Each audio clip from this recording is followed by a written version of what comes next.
Le Mont Blanc sans Chamonix, ou Chamonix sans le Mont Blanc, c'est impossible. C'est pour ça que depuis 1927, le nom de la ville est officiellement Chamonix-Mont-Blanc avec 2 traits d'union. Dans cette belle cité alpine, à côté de la gare SNCF, se trouve la gare du train de la mer de glace, qu'on appelle aussi chemin de fer du Montanvert, car le Montanvert, c'est tout simplement le nom du lieu dit de la gare d'arrivée.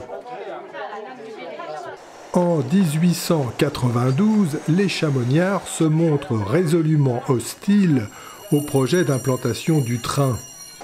Beaucoup d'entre eux craignent de perdre les revenus substantiels des excursions à mulets effectuées par les touristes qui sont déjà plus de 15 000 par an.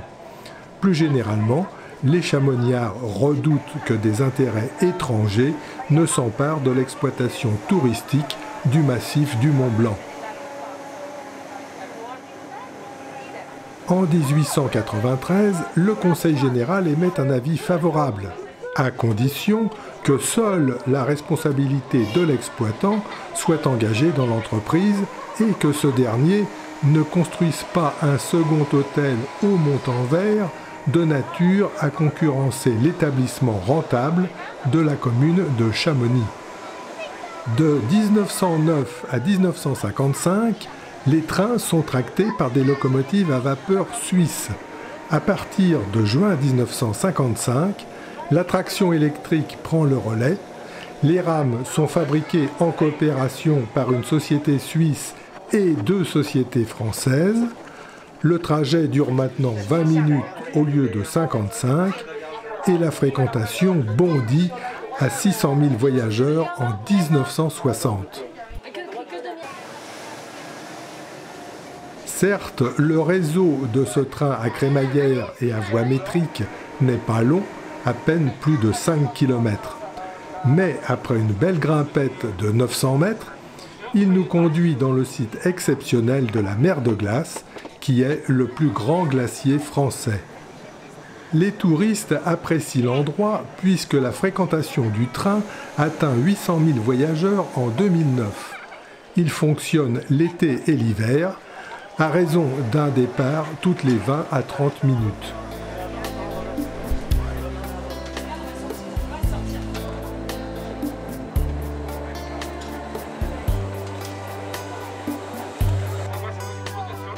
En 1909, les touristes pouvaient admirer l'immense surface tourmentée du glacier à quelques mètres sous le niveau de la gare.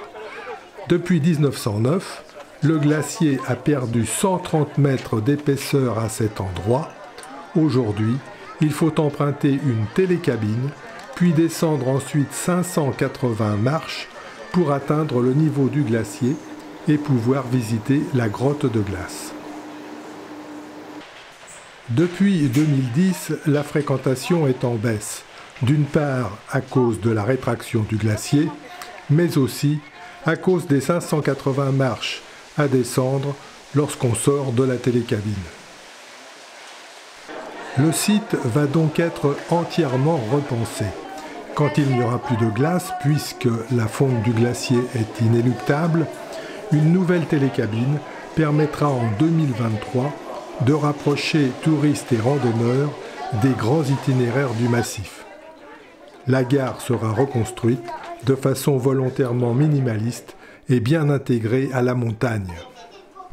En sortant de la gare, le panorama est grandiose. En face de nous se dresse l'aiguille des Drues à 3754 mètres. Le guide italien Walter Bonatti réalise en août 1955 un des plus grands exploits de l'alpinisme en Europe.